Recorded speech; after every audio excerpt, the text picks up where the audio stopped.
Pastor Fabrício, Eliezer Vitor, o Elton Mariano já está aí também conectado conosco. Daqui a um pouco ele vai solicitar a participação aqui para entrarmos juntos e aproveitarmos o tempo, porque o tempo aqui passa, que, olhe, passa ligeiro, viu? Cláudio, Genilson, Franzinha, acompanhando aqui do interior do estado de São Paulo, né? Itapeva. Muito bem, vamos lá. Mais uma live, mais um. Valdemir Pires chegando. Muito bem. Como está a câmera, pastor? Tá bom, só é ajustar aí para você caber dentro e o resto tá tranquilo. Deixa eu ajustar aqui. Fica tranquilo.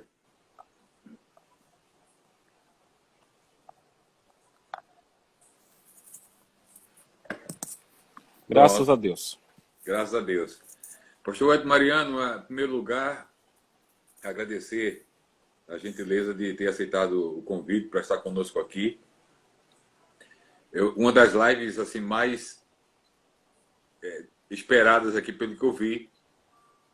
Todas as lives aqui têm um perfil, um nível de abordagem. Ontem nós batemos o recorde aqui de participação com o pastor Dr. Carlos Vailate, porque tem muito do tema também, né? Ontem foi Exato. a questão do mal em tempos de pandemia. Pegou duas bombas, né?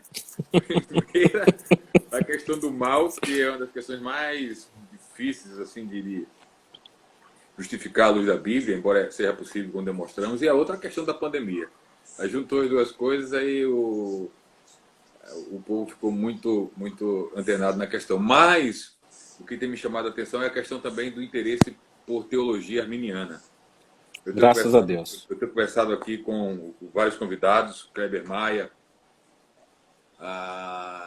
conversei com o Marlon Marques. Sim. O Marlon Marques foi mais na questão da hermenêutica, mas ele está envolvido também com mais alguém. Agora, daqui a pouco eu me lembro. Mas, assim, cresce, graças a Deus, no Brasil, e principalmente no contexto pentecostal, o interesse pela teologia arminiana. E numa das falas aqui com alguém, eu disse que, principalmente dentro do contexto assembleiano, a teologia arminiana sempre esteve presente, mas era teologia sem terminologia arminiana. Inclusive, na própria declaração de fé, houve talvez um certo receio, não vou poder nem qualificar aqui, de usar expressões como depravação total, graça preveniente. Todas as ideias concernentes a essas realidades, a esses termos, estão presentes na declaração de fé da Assembleia de Deus, mas os termos não estão. Eu acredito que, por ser uma coisa nova em termos de abordagem no contexto assembleiano brasileiro, o pessoal ainda está assim um pouco... Até tem uma discussão agora há pouco sobre se a nossa teologia arminiana, se podemos ser considerados arminianos de forma geral ou apenas enfatizarmos os aspectos soteriológicos da teologia arminiana, visto que nem Armínio, nem os remonstrantes, etc., se preocuparam de elaborar uma teologia assim tal. Enfim, mas antes de toda essa conversa desenrolar, pastor Elton Mariano, de onde está falando, o que tem feito, o que já fez, fala um pouquinho aí para os nossos internautas que porventura ainda não lhe conheçam. Paz do Senhor, pastor, é um prazer imenso utilizar a plataforma. O senhor é uma referência no Brasil, em termos de pentecostalismo, arminianismo. Então, é uma honra para mim poder estar aqui com o irmão. E para as pessoas que não me conhecem, eu cresci em um lar assembleiano, na Grande São Paulo, Itapecerica da Serra, onde eu trilhei o caminho ministerial natural até pela graça de Deus, ser consagrado a pastor. E por volta de 2013, eu me envolvi na questão do arminianismo. Opa, caiu aqui. Sem problema. Na questão do arminianismo. E na época eu atuava como tradutor no canal de TV, o SBT, e eu utilizei os meus conhecimentos linguísticos para poder ajudar na tradução de algumas obras. Obras, eu não sei, talvez umas 14 ou 15, eu não lembro agora, obras que eu traduzi. Obras cristãs como um todo, eu estou passando agora a marca de 20 obras traduzidas, e gostaria de ter tempo de produzir mais, mas o momento não é propício para isso agora.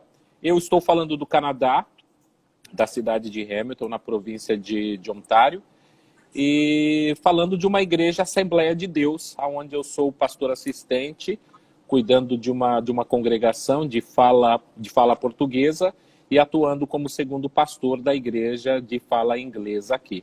As igrejas aqui na América do Norte como um todo, elas são diferentes do Brasil, em que você vê uma igreja batista, igreja presbiteriana, igreja metodista. Aqui as igrejas têm uma espécie de um nome fantasia, elas não representam o nome da denominação na placa. Então o nome da igreja é Igreja Carisma, ou Carisma Church, mas ela pertence às Assembleias Pentecostais do Canadá, afiliada à Convenção Mundial das Assembleias de Deus. Entendi. Produção literária. Eu escrevi aquele livreto, né, o que é a teologia arminiana, na tentativa de emplacar, e graças a Deus que emplacou, uma série de livros sobre arminianismo, através da editora Reflexão. E eu escrevi alguns outros artigos que foram publicados em alguns livros, e no momento eu estou para concluir, estou atrasado, mas para concluir um artigo que vai tratar exatamente sobre o Sínodo de Dort. Muito bem. Pastor Wellington, se fala muito em arminianismo da perspectiva teológica, conceitos, mas qual a importância de um conhecimento histórico? Nós vamos enfatizar hoje a questão do Sínodo de Dort. Qual a relevância do conhecimento histórico para, junto ao conhecimento teológico, dar um devido embasamento para aqueles que se interessam em conhecer mais a questão da teologia arminiana? O conhecimento histórico é fundamental. É fundamental. Eu estive conversando com um amigo, mostrando um aspecto da importância da teologia histórica, que ela não é reconhecida, que ela não tem sido vista e entendida ainda no Brasil. Eu estava apontando que os principais nomes, né, de teólogos, de pensadores arminianos de alcance mundial, eles são os mais conhecidos são da área de teologia histórica. Por exemplo, o Roger Olson, ele é um teólogo da área de teologia histórica. O Keith Stanley, que tem produzido muito, talvez o que mais produz, ele é da área de teologia histórica. O Stephen Gunter também é da área de teologia histórica.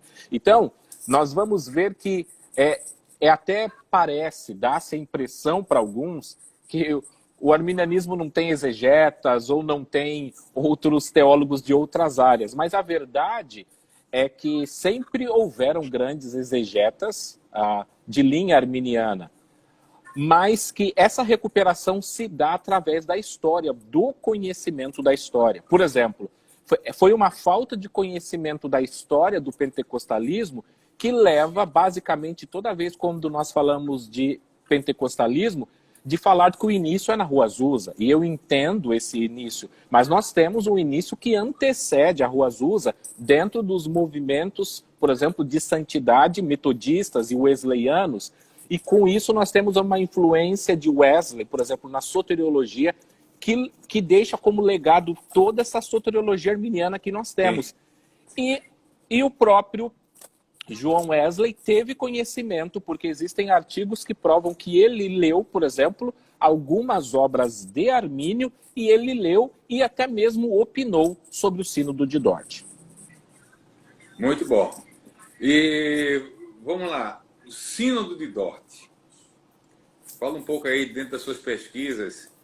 Inclusive, eu acredito que uma coisa bem, quase que impossível de não se tocar quando se fala do assunto, é que talvez por ainda bem recente, podemos dizer, esse interesse pela teologia arminiana, muitos criaram a ideia de que a tulipe veio primeiro do que os 5 pontos do arminianismo, quando na realidade foi uma resposta.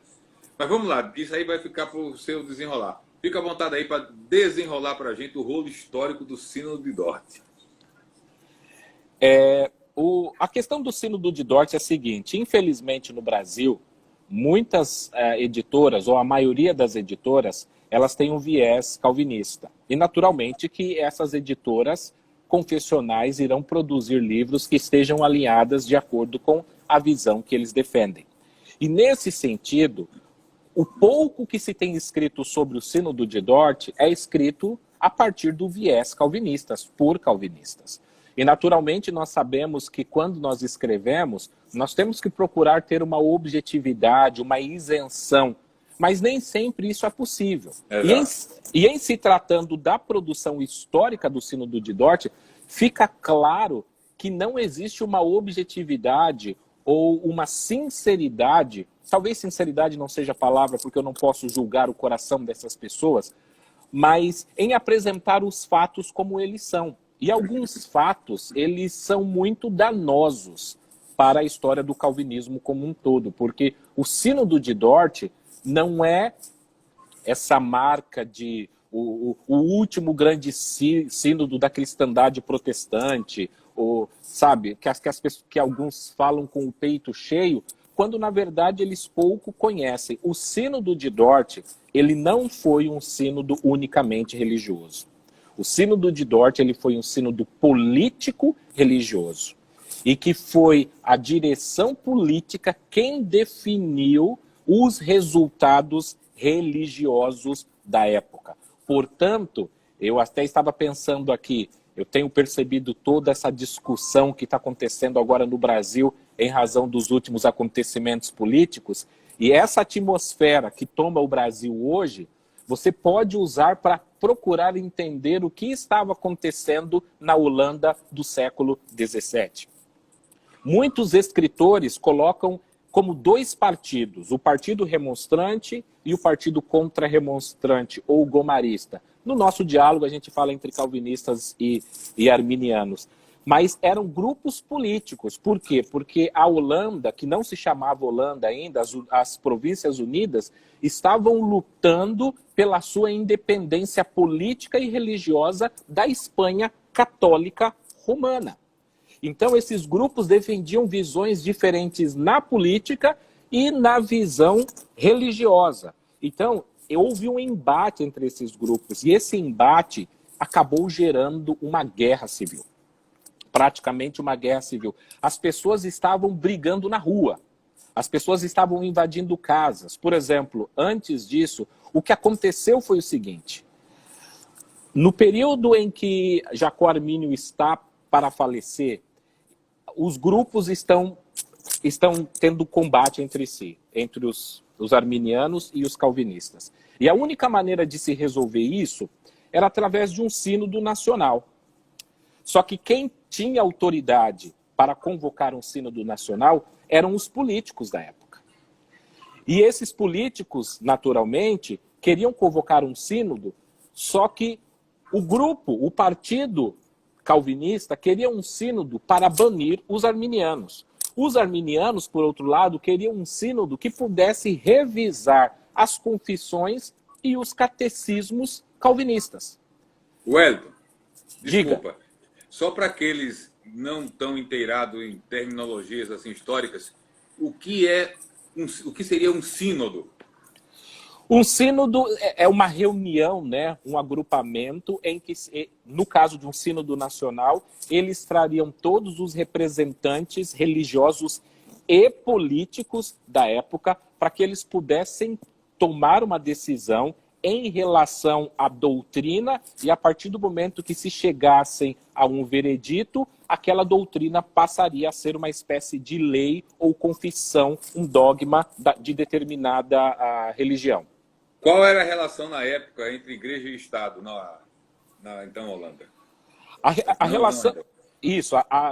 relação entre religião e Estado é, por exemplo, quando nós estudamos sobre a vida de Armínio, nós vimos que os magistrados, e magistrados aqui é um termo para políticos, prefeitos, vereadores da época, eles tinham poder de decisão das escolhas religiosas. Então, nenhum pastor, por exemplo, poderia ser convocado para o pastorado sem que ele não tivesse o seu nome aprovado pelos líderes políticos da época. Não havia essa separação, como nós temos hoje, de igreja e Estado. A igreja atuava com o Estado e o Estado atuava com a igreja.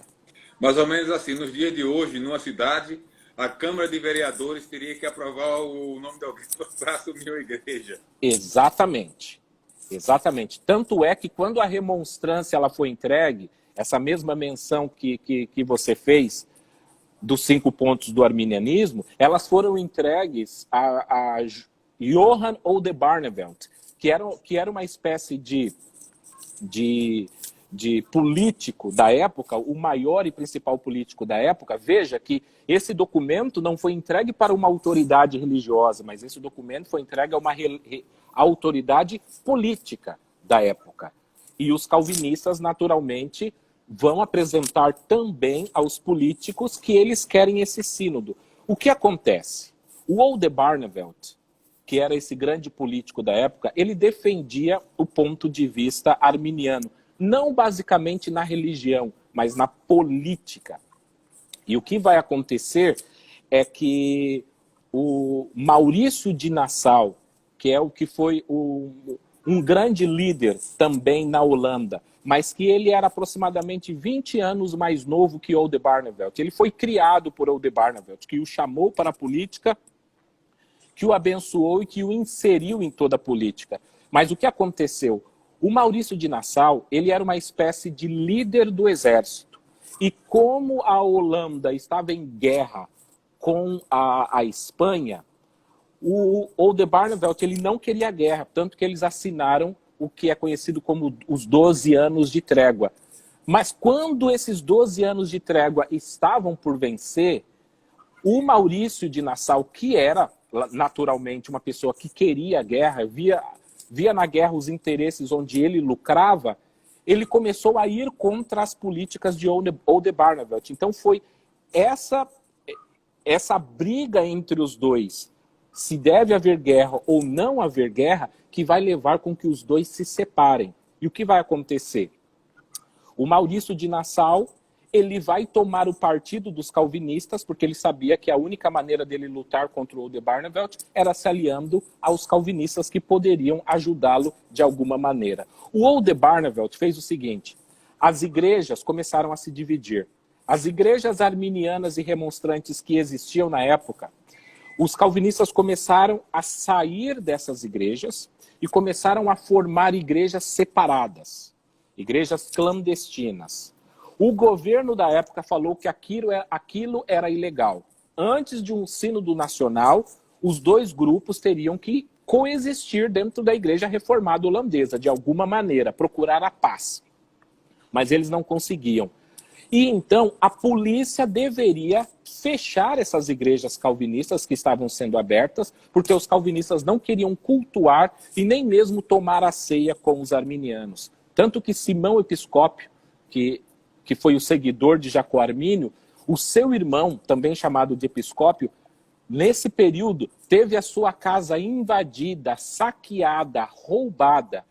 Só que como o Maurício de Nassau estava defendendo os calvinistas e ele era a autoridade que dava ordem para o exército e a polícia, ele não dava ordem para que a polícia fosse prender essas pessoas que estavam fazendo mal. Por quê? Porque era de interesse dele que os arminianos saíssem do poder. Então, Oldenbarnevelt falou, a única maneira que nós podemos é criar uma nova polícia, um novo exército, porque, caso contrário, ninguém irá nos defender.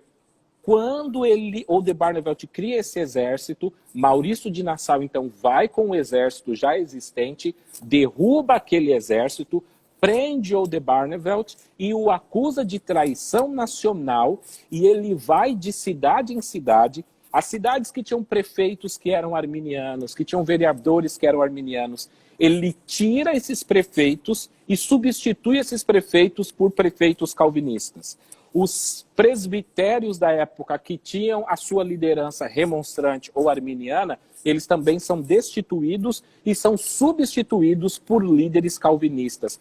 Quando ele tira os arminianos que estavam no poder político e na esfera religiosa, somente então é que ele pode convocar o Sínodo de Dort, porque agora ele tirou todos os políticos e colocou políticos que estavam alinhados à sua visão. E é nesse sentido que o Sínodo de Dort ele é convocado. Nos livros de história, nos principais livros de história, a maioria deles usa e abusa de uma expressão francesa chamada coup d'état, que significa golpe de Estado. Então, somente com o golpe de Estado que Maurício de Nassau faz sobre Oldenbarnevelt, é esse golpe de Estado que abre espaço e que cria as bases para a convocação do Sínodo de Dort.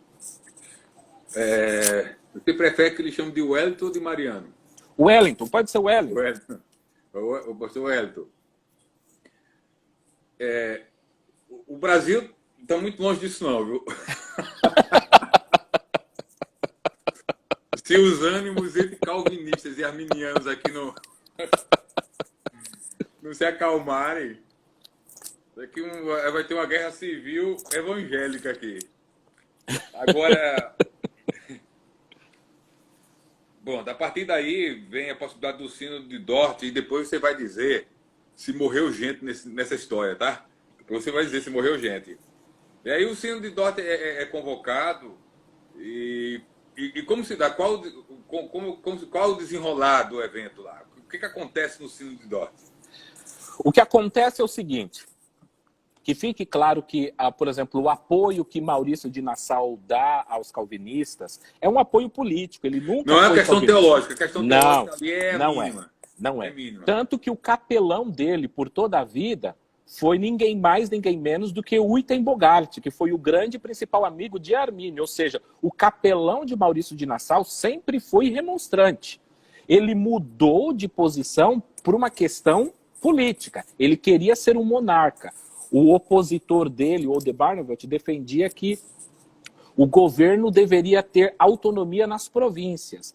E o Maurício de Nassau queria que um governo central tomasse conta de todo o país.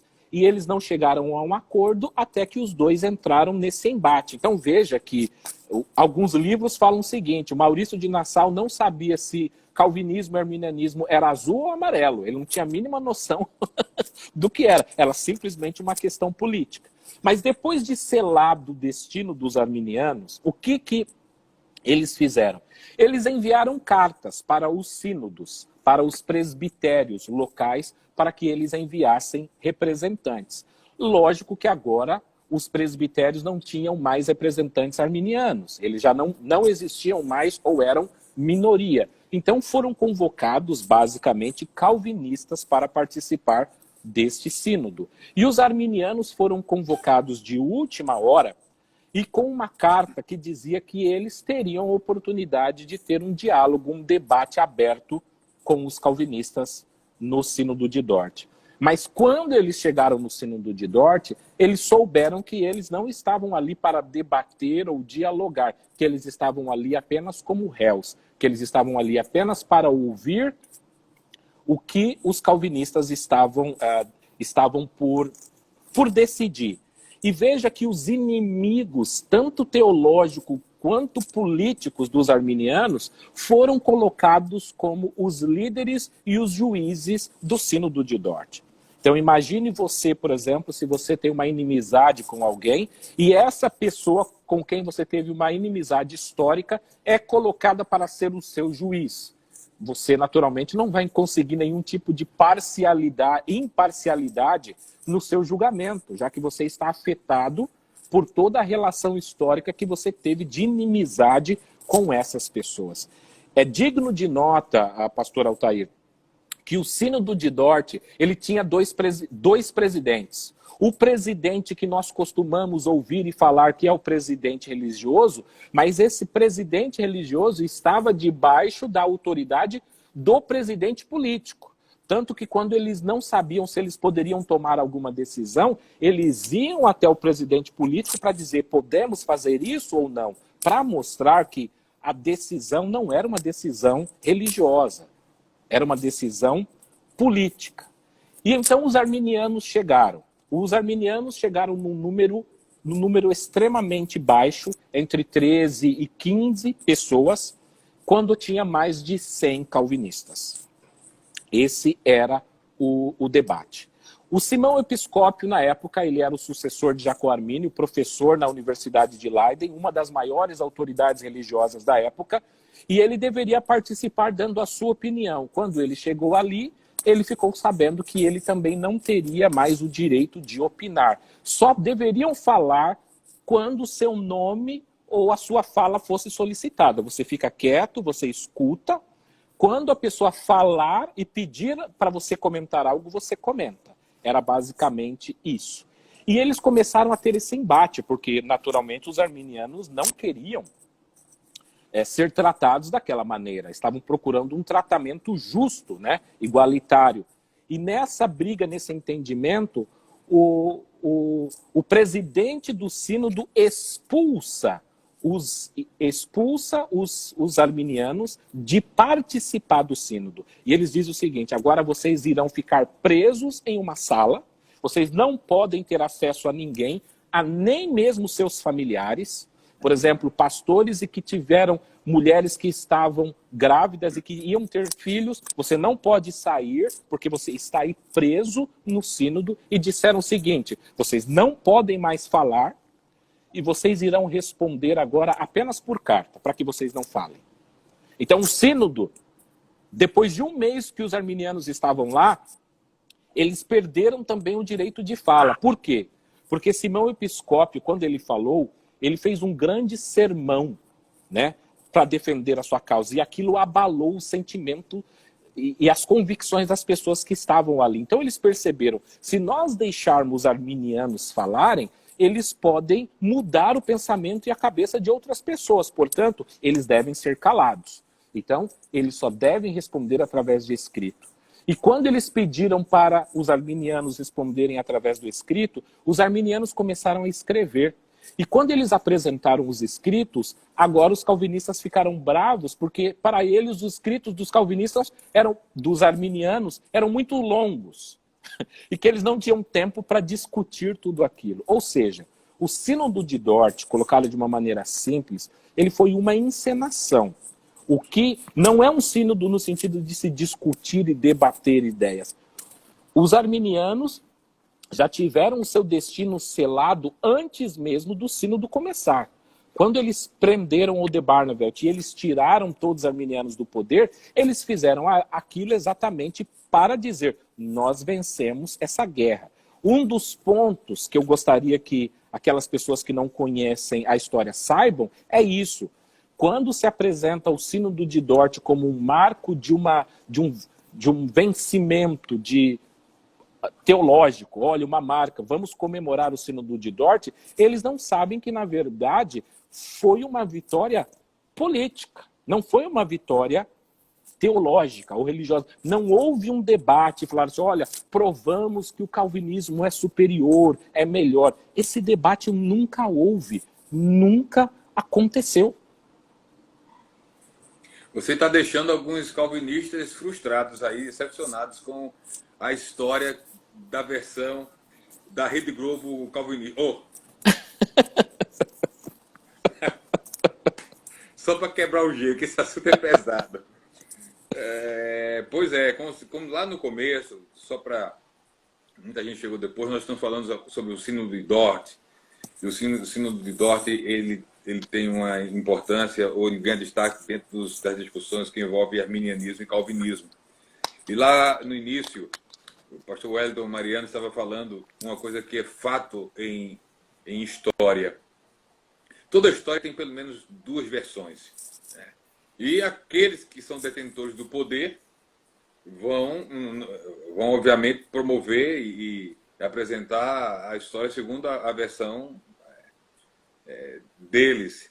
Mas é sempre importante você averiguar, eu vou usar uma linguagem assim pouco pedagógica, o lado do oprimido.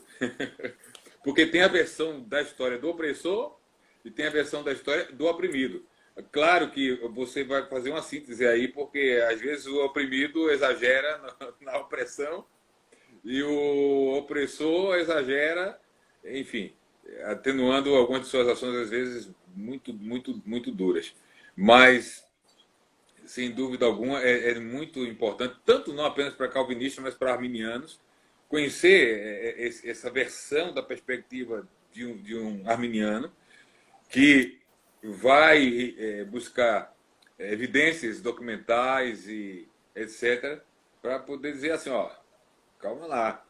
Como você o Dort não foi uma vitória teológica dos calvinistas, foi uma vitória política, porque o que prevaleceu lá foi política e não teologia. Só para deixar o professor inteirado.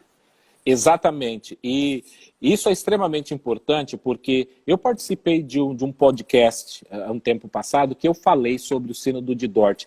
Não sobre essas questões, mas as outras questões políticas que antecederam ao sínodo de Dort, que nós naturalmente não temos tempo para tratar aqui. Mas um dos argumentos que eu ouvi algumas pessoas que interagiram era exatamente assim: Wellington, mas veja, você como um arminiano, você também deve procurar objetividade quando você apresenta a história. E eu procuro essa objetividade quando eu apresento.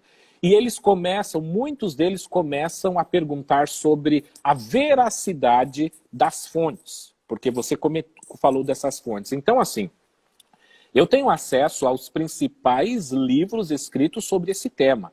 E é importante ressaltar que livros escritos por historiadores também, que não estão preocupados com a questão teológica. Eles apresentam teológica, mas como historiadores eles estão tratando dessa questão. E quase todos os livros, há quase um consenso geral de que foi um golpe de Estado. Todos eles apresentam a expressão em francês, um coup d'état, é um golpe de Estado. Eu quero aproveitar rapidamente aqui para dizer, por exemplo, essa aqui é uma das principais obras no mundo que fala sobre essa questão. Então, eu sei disso porque algumas pessoas vão falar: Wellington, de onde você tirou isso? Por que você fez? Aqui nós temos a biografia do Olde Barneveld, que eu estou comentando, que eu falei para você. O título daquela primeira obra é A República de Dort? Isso, A República Holandesa, Sua Ascensão, Grandeza e Queda, 1477 a 1806. Uma obra com mais de 1.200 páginas, tratando sobre todas essas questões. E essas obras não foram traduzidas ainda para a língua portuguesa, né? Não foram, e assim, a menos que algum milagre aconteça para essa obra ser traduzida. E tem uma obra também maravilhosa que eu descobri recentemente, que está aqui também, que vai tratar dessa questão, é a biografia, por exemplo, do Hugo Grossio, que também foi um defensor do arminianismo, e é uma obra também com mais de 1.200 páginas. Então, essas obras não são obras escritas por teólogos, são obras escritas pelos maiores historiadores desse tema no mundo. Deixa eu perguntar uma coisa, por que essa questão, só um milagre, é questão aí dos detentores dos direitos autorais ou de interesse aqui do Brasil? Eu acho que seria de interesse do Brasil. Por exemplo, eu não conheço... Vou mexer aí, ó, reflexão, sim, carisma, já que outras editoras estão meio fora de foco, vou chamar essas duas. Olha aí essas obras aí. Olha aí, deixa eu falar uma coisa que eu não falei ainda. O Wellington Mariano é um parceiro meu, porque ele está ligado ao Valmir Nascimento e ao Valdeci, fazendo ali a gestão e as questões de publicações da editora Palavra Fiel. Você ainda está com o pessoal, não está? Sim, estou sim. E Palavra Fiel, já estou com 2 livros publicados pela Palavra Fiel. E aí, Mariano, dá um toque lá para o Valmir. Porque embora o foco do Valmir, eu vou pegar o Valmir Nascimento agora, eu não sei se o Valdeci, quando o Valdeci aparece por aqui, ó.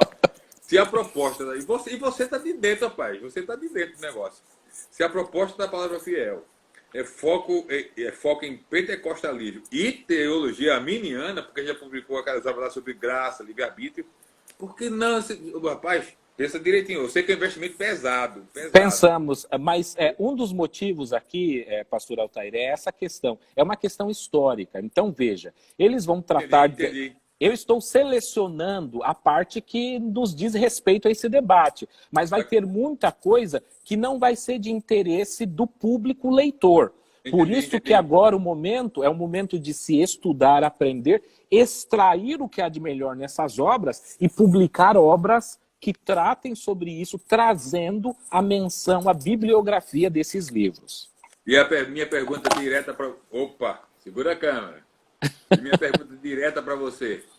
Você não tem nenhum projeto literário mais amplo nesse sentido, de escrever alguma coisa a partir dessas tuas fontes riquíssimas aí, de uma obra que aborde os aspectos teológicos e históricos, assim, com uma abordagem inédita aqui no Brasil? Não pensou nisso ainda? Eu tenho muita vontade de escrever, pastor, mas como eu disse no início, eu tenho trabalhado aqui no Canadá, mas eu não tenho trabalhado só na igreja. Eu continuo como Paulo fazendo tendas. Então, eu trabalho 8, 9 horas em um trabalho, se assim podemos colocar, secular, e depois volto para atuar na igreja. E eu estou agora também em um outro país, né? Quem sabe, não sei se vou ficar aqui ou se vou voltar ao Brasil, Deus sabe. E nessa transição, eu acabo ficando com pouco tempo. Lembrando também que eu fiquei aqui fazendo o mestrado, que tomava muito tempo, estudo, dedicação. Mas estou orando para que Deus dê mais tempo e oportunidade para que a gente possa colocar esses planos, esses projetos em prática, naturalmente. Amém. Você ia apresentar uma outra obra quando eu te interrompi, não? Não, eu estava com algumas outras obras aqui, por exemplo, a obra do Silas Daniel, né? Arminianismo. Sim, está aqui. Deixa eu apresentar. Isso. Tá aqui, ó. O pessoal me pediu até para no final apresentar alguma coisa no Brasil que traga o assunto. Então tem Arminianismo, a Mecânica da Salvação, publicado pela CPAD pelo Silas Daniel, e uma obra que fala sobre aspecto teológico. Tem um capítulo que ele dedica ao Sino de Dort, uma obra de 700 páginas, né?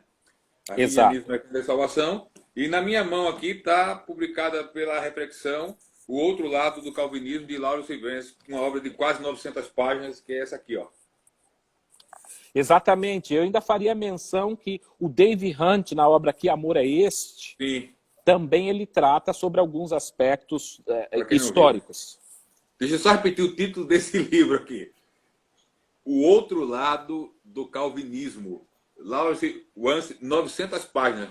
São 700 páginas de história e teologia, e 200 páginas aqui só de referência, de referência bíblica, índice de assunto. Maravilha. Essas duas obras aqui, enquanto o Hélio Mariano não escreve a dele, vai atendendo o povo brasileiro.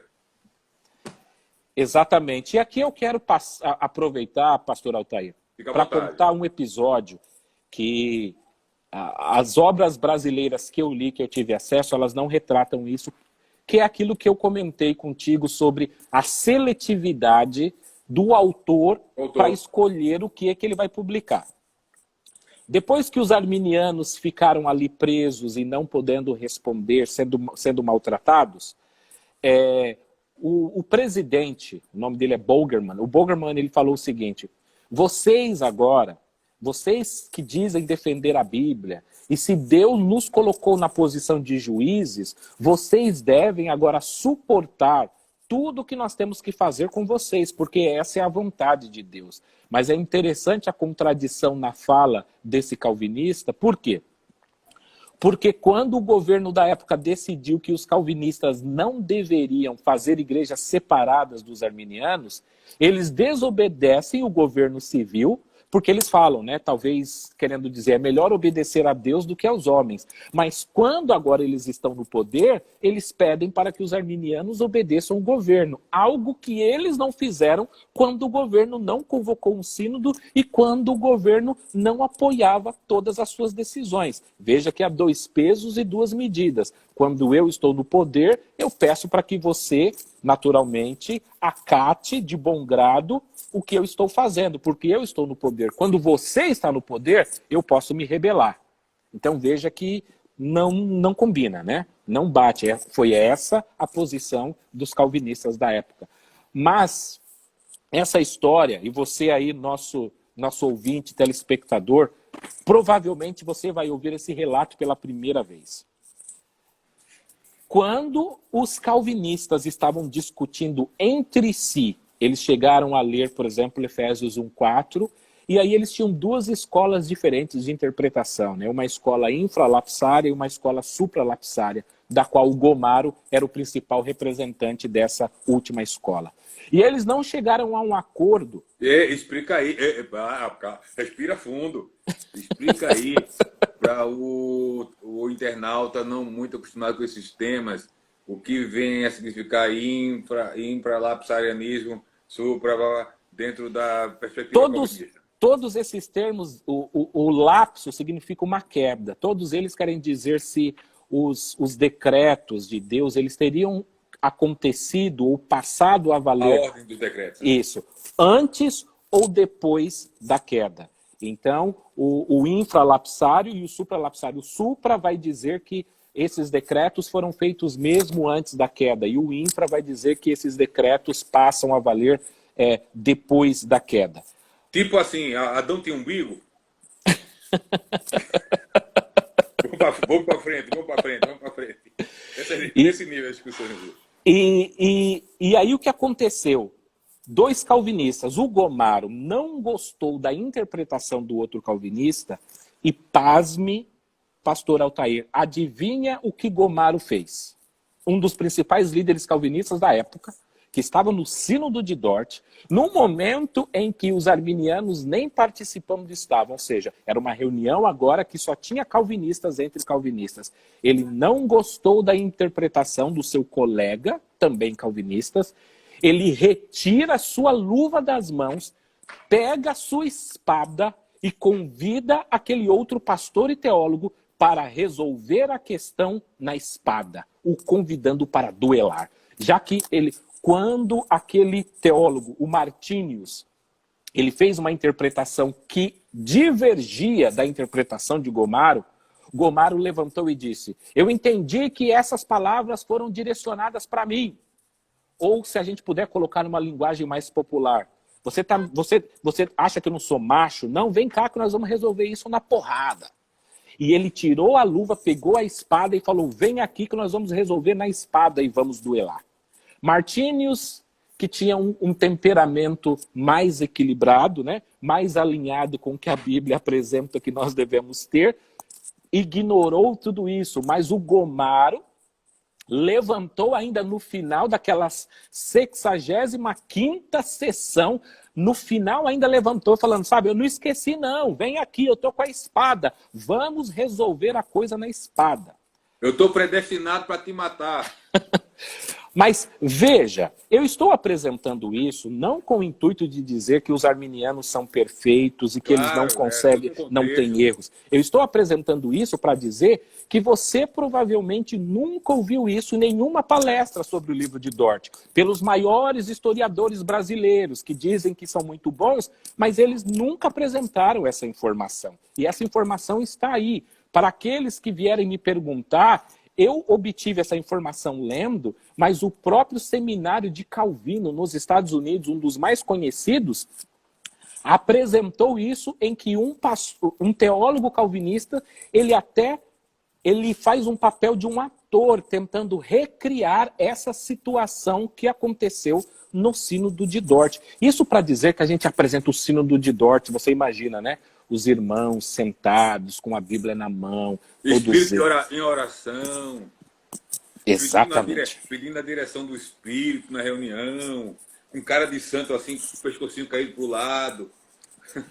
E aí você se depara com essa postura, que não é uma postura naturalmente que se espera de um cristão. E aqui nós vamos dizer, não é nem uma questão, a questão não é nem teológica, nós estamos falando do sermão da montanha, do sermão de contracultura cristã que a Bíblia, através de Jesus, espera que nós tenhamos esse comportamento. Agora veja, se o Gomaro, que foi um dos principais, o principal arqui-inimigo de Armínio, Se ele era capaz de chamar para duelar um calvinista, imagina o que ele era capaz de fazer com aquele que era de uma escola de interpretação diferente da dele. Então vamos lá, vou pegar o gancho que a gente tem aí mais uns 10, 15 minutos. Nesse negócio todo, estão dizendo aqui que o Brasil tem uns gomaros aqui, bravos, os caras... Tem uns camaradas aqui que é o seguinte: se eu não te vencer na espada do Espírito, que é a palavra de Deus, tu vai para a minha espada, mano. O povo está dizendo, não sou eu. Mas a questão é, morreu gente nessa história toda aí? Sim, morreu gente. Mesmo naquele período que antecedeu o Sínodo de Dort, muitas pessoas morreram. E aqui, a maioria das pessoas que morreram, eles morreram pessoas de todos os lados, mas a maioria dos que morreram foram do lado arminiano, porque o lado calvinista ele era mais violento. E eu explico historicamente porque ele era mais violento. Quando a Espanha ela tenta retomar o poder das províncias como um todo, na época, tanto o país da Bélgica e Luxemburgo, eles faziam parte do mesmo grupo, do mesmo país, do mesmo aglomerado, né, que a Holanda fazia parte. E os países, as províncias que estavam no sul, elas eram de fala francesa e eram mais influenciadas pelo calvinismo. E a Espanha veio e tomou isso e expulsou os calvinistas dali. Os calvinistas fugiram, então, do que hoje nós chamamos de Luxemburgo. E eles fugiram dali e foram para a Holanda. Quando eles chegaram na Holanda, eles se depararam com os arminianos.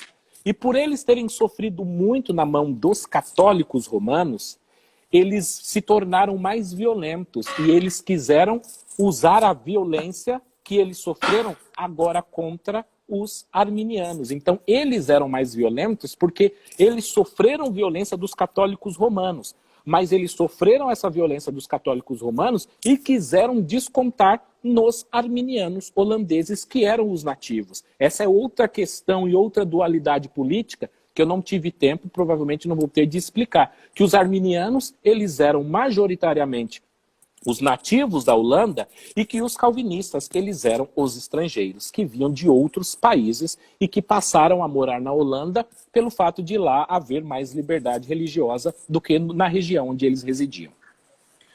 Wellington, analisando historicamente todos esses fatos, claro, a gente faz aqui algumas intervenções assim para quebrar o gelo, mas o que a gente extrai da história, dentre tantas coisas, é que esperamos em Deus nunca chegarmos a níveis como esse, porque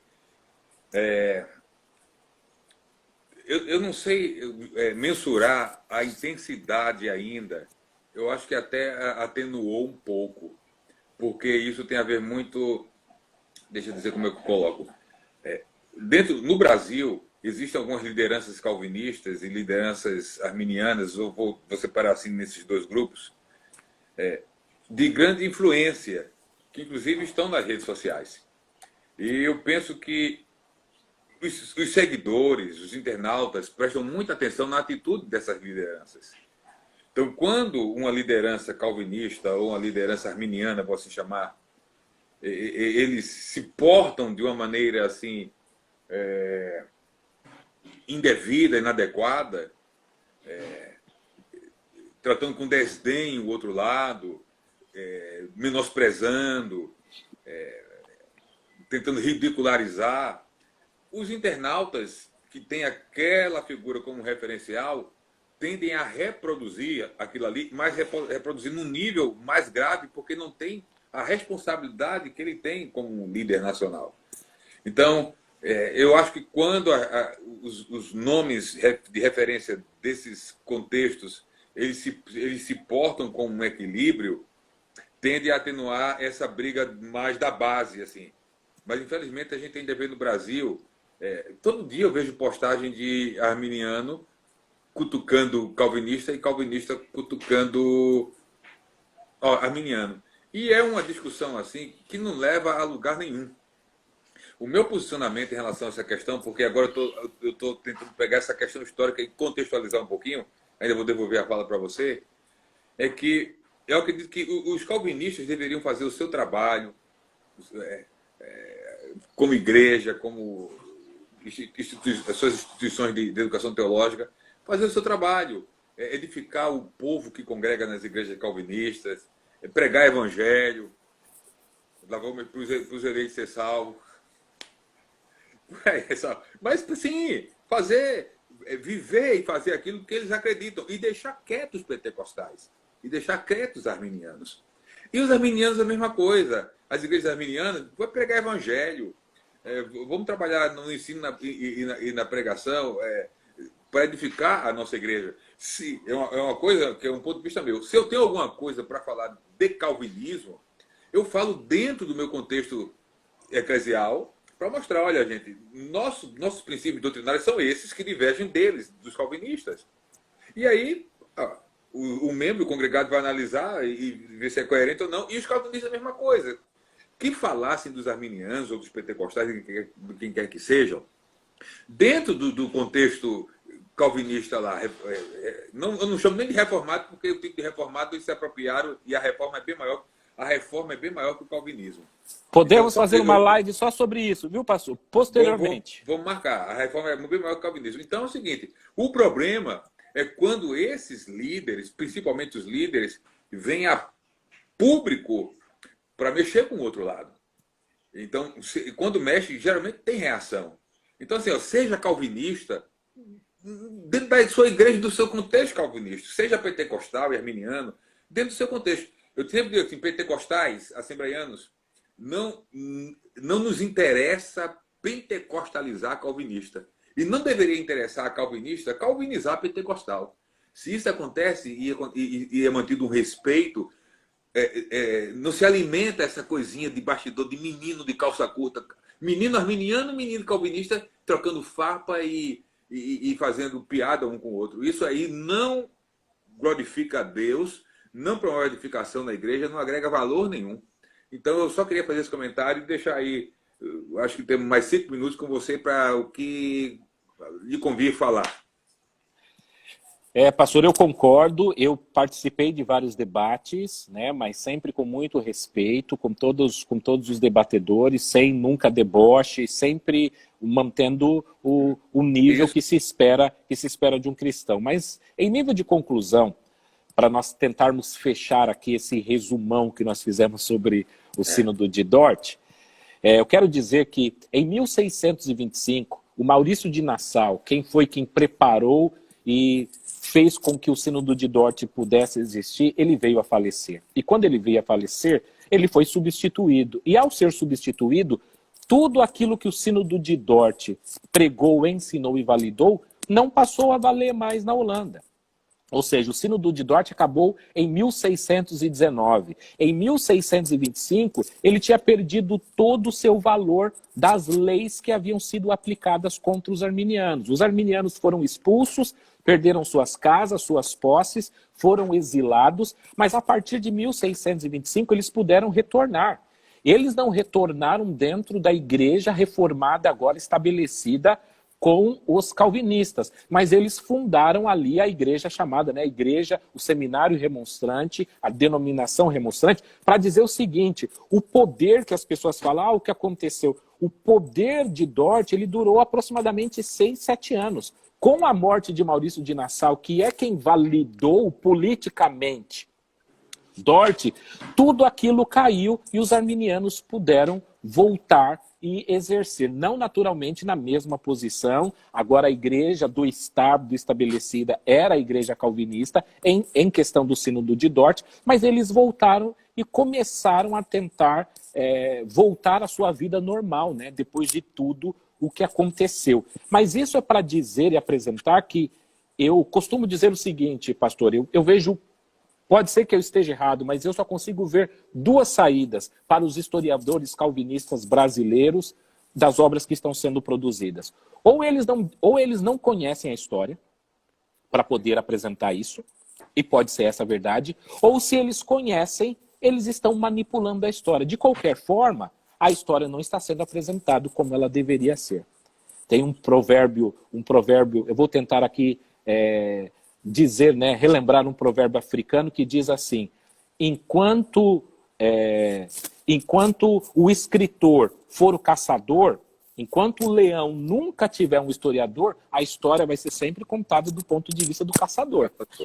Você entendeu? Então, isso é só para mostrar. Eu, com isso, eu não quero invalidar e nem diminuir ou menosprezar os calvinistas, mas para quem gosta de história, a história deve ser contada como ela de fato aconteceu, e não endeusar ou tentar transformar a história bonita com algo que de fato não aconteceu. O sínodo de Dort foi um sínodo político-religioso em que a política é que decidiu os rumos da teologia. Muito bem. Então, para quem chegou depois e pelo meio do caminho aí, e agora já vi perguntas, tem um livro intitulado Sínodo de Dort, publicado pela editora Reflexão. A editora Reflexão também publicou esse livro aqui, O Outro Lado do Calvinismo, que fala um pouco sobre o sínodo e que fala também dos 5 pontos do arminianismo, dos 5 pontos do calvinismo. É um livro bem substancial. E tem também Arminianismo, a Mecânica da Salvação, do Silas Daniel, que são obras que você pode adquirir. Alguém falou aqui que a editora Cultura Cristã, que é de linha calvinista, tem uma obra também intitulada O Sínodo de Dort. Então faz o seguinte, pega a obra da Cultura Cristã, lê a versão pela ótica lá, compra essas obras, analisa, e se tiver acesso a buscar informações de fontes primárias, faça isso, mas se não, tenha no mínimo 2 visões acerca do mesmo evento para que você possa tirar as suas conclusões e apenas ficar repetindo aí, feito papagaio, aquilo que ouviu, sem investigar se a fonte realmente, se o pesquisador foi fiel, teve honestidade intelectual naquilo que escreveu. Exatamente. Isso que eu tenho buscado fazer, pastor, eu não tenho aqui tentado manchar a história do calvinismo, mas como arminiano, os calvinistas têm o direito de escrever a história deles, eles têm escrito, nós arminianos também temos o direito de apresentar a nossa história. E com isso, continuo mantendo todos os meus relacionamentos com os calvinistas que eu conheço e que gosto e que admiro, mas história é história.